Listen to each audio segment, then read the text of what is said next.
మాట్లాడదాం. Before that Ravikumar గారు ఇది ఒక జీవన్మరణ సమస్యలాగా అయిపోయింది. ఇప్పుడు బీజేపీకి బండి సంజయ్ ఒక కామెంట్ చేశారు, అరెస్ట్ చేస్తేనే బీజేపీ కాంగ్రెస్ ఒకటి కాదు, లేకపోతే ఇద్దరు ఒకటే. జూబ్లీహిల్స్ ఎన్నికల్లో కొంత బీజేపీ కూడా వాంటెడ్లీ పక్కదారి పట్టింది, బీజేపీ ఓటు బ్యాంక్ కాంగ్రెస్ పోవడానికి ప్రయత్నాలు జరిగినాయి, రకరకాల ఊహాగానాలు వస్తున్నాయి. సో కేటీఆర్ అరెస్టే ప్రామాణికమా? ఇప్పుడు బండి సంజయ్ కామెంట్స్ అదేనా అర్థం? ఇప్పుడు కేటీఆర్ అరెస్ట్ అవుతాడా కాదా ఇప్పుడు విచారణకు ఎంక్వైరీకి గవర్నర్ గారు ఆమోదం చెప్పారు కాబట్టి అది కేసీఆర్ అరెస్ట్ అవుతాడా కాదా, ఆ ఫైనాన్షియల్ ట్రాన్సాక్షన్ లో ఇర్రెగ్యులారిటీస్ ఇంటెన్షన్ గా జరిగినాయా, అసలు ఇంటెన్షన్ ఏంటి తెలుసుకోవడానికి కేసు ఉన్నది. ఒకవేళ నిజంగానే ఇంటెన్షన్ వాళ్ళకి కావాల్సిన వాళ్ళకి లాభం కూర్చడానికి ఒకవేళ కేటీఆర్ గారు అటువంటి నిర్ణయం తీసుకుని ఉంటే కేటీఆర్ గారికి శిక్ష పడాలి. దాంతో పాటు ఆ ప్రొసీడియర్ లో ఇన్వాల్వ్ అయి ఉన్న జిహెచ్ఎంసీకి సంబంధించిన ఆఫీసర్స్ అందరూ కూడా శిక్ష పడుతుంది. ఇది డ్యూ కోర్స్ లో మనకు తెలుస్తుంది 100%. కాకపోతే ఇన్ని రోజులు డిలే అయింది కాబట్టి హెచ్ఎండిఏ అది తెలుస్తుంది. అయితే నేనేమంటున్నా, ఇంత జరిగిన తర్వాత కూడా ఈ కేసు దాదాపు 2 సంవత్సరాల నుంచి నడుస్తుంది. అంటే ఇప్పుడు వీళ్ళు అధికారంలోకి వచ్చినప్పటి నుంచి నడుస్తున్నది. రేవంత్ రెడ్డి అప్పుడు ఏమన్నాడు, వచ్చి నేను రాగానే కేసులన్నీ ఎంక్వైరీ చేస్తా, వీళ్ళని లోపలేస్తా, కేటీఆర్ ని కూడా ఈ శాఖ రేవంత్ రెడ్డి ముఖ్యమంత్రి దగ్గర ఉండడానికి కూడా ప్రధాన కారణం బహుశా ఇందులో ఒకటి. ఏం జరిగిందో తెలుసుకుందాం. అయితే ఒక చిన్న విషయాన్ని మనం గమనించాలి శ్రీకాంత్.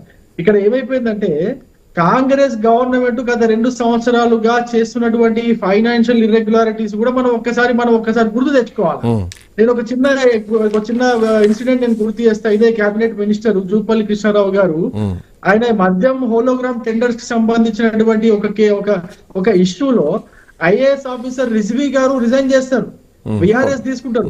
దాంట్లో దాదాపు సరే 80 కోట్ల 100 కోట్ల అది సంవత్సరానికి 20 కోట్ల లెక్క నుంచి 80-100 కోట్ల రూపాయలకు సంబంధించినటువంటి టెండర్స్ వల్ల రిజ్వీ గారు రిజైన్ చేశారని చెప్పేసి మనకు తెలుస్తున్నది. ఎంతవరకు నిజాలు ఏంటి, దాంట్లో ఉన్న నంబర్స్ ఎంత అనేది మనకు తెలీదు. ఇప్పుడు మరి ఇది కూడా క్యాబినెట్ లో చర్చ చేశారా, ఇది కూడా ఫైనాన్షియల్ ఇర్రెగ్యులారిటీస్ కిందికి వస్తుందా? మరి కాంగ్రెస్ గవర్నమెంట్ కూడా ఇంతకుముందు కేటీఆర్ గారు ఫాలో అయిన విధానాన్నే ఫాలో అవుతుందా? ఒకటి తెలుసుకోవాలి. ఇంకొక ఇన్సిడెంట్ కూడా మనకు గుర్తుకొస్తుంది. డెక్కన్ సిమెంట్స్ కి సంబంధించినటువంటి ఇష్యూ 300 కోట్ల రూపాయలకు సంబంధించినటువంటి ఒక ఇష్యూ పైన పాయింట్ బ్లాక్ లో గన్ను పెట్టి బెదిరించి ఆ 300 కోట్ల రూపాయలకు సంబంధించినటువంటి ఆ డెక్కన్ సిమెంట్స్ కి సంబంధించినటువంటి బెదిరించారని చెప్పేసి మనకు ఒక కేసు బయటకు వచ్చింది. దాంట్లో మినిస్టర్స్ ఉత్తమ్ కుమార్ రెడ్డి గారికి సంబంధించినటువంటి మినిస్ట్రీ, దాంట్లో మన కొండా సురేఖ గారు ఆవిడ వేరే వాళ్ళందరూ కూడా ఎంటర్ అయ్యారని చెప్పేసి మనకు తెలుసు. మనకు రవికుమార్ గారు 1 సెకండ్, ఒక నిమిషం. సుజాత గారు ఇందాక జూపల్లి కృష్ణారావు గారి గురించి మాట్లాడారు. ఒక్క నిమిషం దాని గురించి నేను చెప్పిన తర్వాత కంటిన్యూ చేసుకోమనండి. దాని ఎంక్వైరీ చేసిందే ప్రభుత్వం ఐఏఎస్ ఆఫీసర్ మీద. అది 6 సంవత్సరాల నుంచి ఒక్కొలకే టెండర్ ఉంది కాబట్టి దాని మీద ఎంక్వైరీ చేసినందుకే ఆయన రిజైన్ చేసిండు. ఇది గుర్తుంచుకోండి. రిజైన్ చేసినంత మాత్రాన ఎంక్వైరీ ఆగదు కదా, ఎంక్వైరీ అవుట్పుట్ ఏందో కూడా బయటకు రావాలి కదా. ఎంక్వైరీ ఏ కోణంలో ఎంక్వైరీ జరిగింది, ఎంక్వైరీ చేసి ఏం బయటకు తీస్తారు అన్నది కూడా బయటకు రావాలి కదా. దానిపైన శ్రీకాంత్ గారు నా పాయింట్ ఏంటంటే దానిపైన ఎఫ్ఐఆర్ ఏమైనా రిజిస్టర్ అయ్యిందా? అట్లానే ఇంకా దారుణమైన విషయం ఏంటంటే కొండా సురేఖ గారి ఓఎస్డి గన్ పాయింట్ లో డెక్కన్ సిమెంట్స్ ప్రతినిధులు బెదిరించాడన్న కేసు పైన ఎఫ్ఐఆర్ నమోదైందా? ఇప్పుడు అది వాళ్ళ బిడ్డ మాట్లాడింది, పార్టీలో కానీ పార్టీ లీడర్లు మాట్లాడలేదు. ఆమెకి మా పార్టీలో సభ్యత్వం కూడా లేదు కొండా సురేఖ బిడ్డకి. అరే ఆయన పేరు ఓఎస్డి మరి ఎందుకు బర్తరఫ్ చేసిరు? ఓఎస్డిని దేనికోసం బర్తరఫ్ చేసిరు? ఒకవేళ అంటే ఓఎఫ్డిని అక్కడి నుంచి టర్మినేట్ చేసినా గానీ రీజన్ చెప్పాలి కదా. ఇంత అవినీతి జరిగింది, ఇట్లాంటి అవినీతి భాగవతాలు బయటకు వస్తున్నాయని రీజన్ చెప్పి బర్తరఫ్ చేయాల్సి ఉంటుంది కదా. గతంలో రెన్యువల్ జరిగిన నేను ఒక మాట చెప్తానమ్మా. నేను ఏమంటున్నా, ఓఎస్డిని బర్తరఫ్ చేసిరు. ఓఎస్డిని బర్తరఫ్ చేసి మీరు మంత్రిని ప్రశ్నించడానికి ఇంటికి పోలీసులు పంపించారు, మంత్రి ఇంటికి పోలీసు వాళ్ళు పంపించిరా లేదా? అరే ఒక క్యాబినెట్ మినిస్టర్ ఇంటికి మీరు పోలీసులు పంపించినప్పుడు అందులో ఇప్పుడు 300 కోట్ల వ్యవహారం పైన చెప్పేసి మీ దగ్గర నుంచి వచ్చిన న్యూసే. మరి దానిపైన వివరాలు ఏమున్నాయి? దాని గురించి ఎవరు మాట్లాడుతున్నారు? ఎక్కడైనా అసలు చర్చ వస్తున్నదా? One second. న్యూస్ వస్తున్నదా? One second. మేనేజ్ చేసుకుంటున్నారు, ఎట్లా మేనేజ్ చేసుకుంటారు? ఏదో ఒకటి. ఇంకొక ఇవన్నీ కూడా మరి క్యాబినెట్ లో డిస్కషన్ అయిన తర్వాతనే పోతున్నాయి. చెప్పిన తర్వాత మీరు విచారణ చేస్తున్నారా లేకపోతే లేదమ్మా, మీరు మధ్యలో వినండి, నన్ను మాట్లాడివ్వండి. మీరు అట్లా అడ్డం పడితే మీరు మీరు డిఫెన్స్ లో పోతున్నట్టు ఉంటది. నేను ఏమంటూ ఇంకొక విషయం నాకు గుర్తుకొచ్చింది. మూసీ రివర్ ఫ్రంట్ కి సంబంధించిన డిపిఆర్ కోసము ఒక 3-4 కంపెనీల కన్సార్టియం కి 141 కోట్ల రూపాయలు కేటాయించారు. వాళ్ళు 18 నెలల్లోనో 17 నెలలు డిపిఆర్ ఇస్తారనేది ఒకటి ఉన్నది.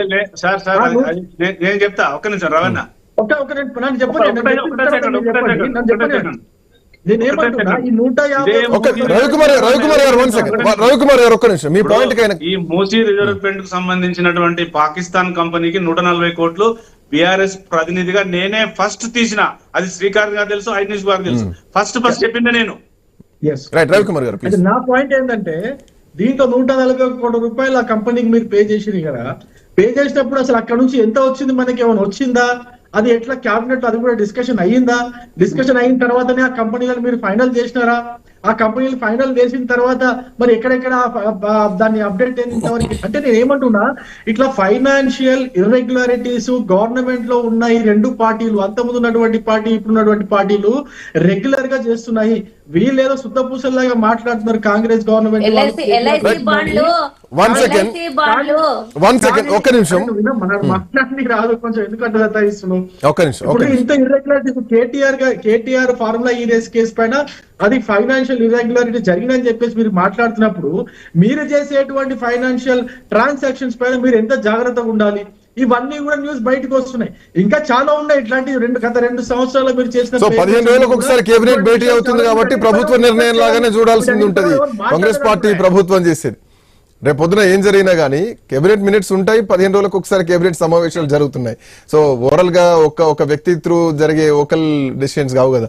సుజాత గారు 1 సెకండ్, ఒకసారి శేషు గారి దగ్గరికి వెళ్ళి. ఒక్క నిమిషం రవికి ఒక్క క్వశ్చన్ వేసిన తర్వాత మీరు కంటిన్యూ ఎవరికైనా చెప్పండి. ఒక్క నిమిషం అడుగుతున్నా నేను. మొన్న ఎల్ఐసి బాండ్లు అంబానీకి షూరిటీగా ఇచ్చినప్పుడు క్యాబినెట్ లో పెట్టి నిర్ణయం తీసుకున్నారా, ఇండివిజువల్ గా మోదీ గారి ప్రమేయంతోనే జరిగిందా అనేది?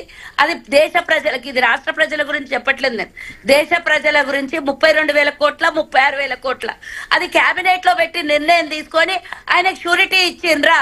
అదొక్కటి వివరిస్తే దేశంలో ఉన్నటువంటి ప్రజలందరూ సంతోషిస్తారు. నేను చెప్తా దాని గురించి నాకు తెలిసింది. నేను చెప్తా, షూరిటీ బాండ్స్ అనేవి కూడా ఇప్పుడు కాంట్రాక్టర్స్ కి ఇన్సూరెన్స్ కంపెనీస్ ఇస్తాయి. మనము కొత్తగా ప్రవేశపెట్టుకున్న రూల్స్ ప్రకారము ఎవరన్నా కాంట్రాక్టర్ వాళ్ళు బ్యాంక్ గ్యారంటీస్ ఇవ్వాల్సి ఉంటుంది. మామూలుగా అయితే బ్యాంక్ గ్యారంటీస్ ఇవ్వాల్సి ఉంటుంది. ఎన్ని 100 కోట్ల ప్రాజెక్ట్ అయితే అన్ని 100 కోట్లకు బ్యాంక్ నుంచి గ్యారంటీ తెచ్చుకోవాల్సి ఉంటుంది. అయితే కేంద్ర ప్రభుత్వం తీసుకున్న నిర్ణయం వల్ల ఏమైందంటే, బ్యాంక్ గ్యారంటీస్ కాకుండా మీరు ఇన్సూరెన్స్ కంపెనీస్ నుంచి షూరిటీ బాండ్స్ తీసుకోవచ్చు. షూరిటీ బాండ్స్ తీసుకోవడం ద్వారా మీకేమైతుందంటే, దాన్ని ఈక్వలెంట్ గా ఆ బ్యాంక్ గ్యారంటీకి ఈక్వలెంట్ గా దీన్ని షూరిటీ బాండ్స్ కూడా కన్సిడర్ చేయొచ్చు అనేది ఇప్పుడు పెట్టినట్టు కొత్త ఆలోచన. దానివల్ల ఏమవుతుందంటే, ఎవరైతే కాంట్రాక్టర్స్ ఉంటారో ఆ కాంట్రాక్టర్స్ కి పనులు చేసుకోవడానికి ఈజీగా ఉంటుంది. బ్యాంక్ గ్యారంటీస్ వల్ల వెనకపోయే అవకాశం ఉండదు అనేది ఒక మంచి కాన్సెప్ట్ తో తయారు చేసిర్రు. ఎందుకంటే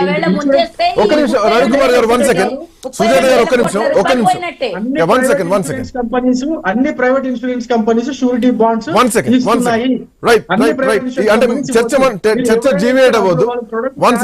అట్లా గవర్నమెంట్ రూల్స్ ప్రకారం తయారు చేసుకుంటారు. అది షూరిటీ బాండ్స్ కాంట్రాక్టర్స్ కి ఇచ్చేది.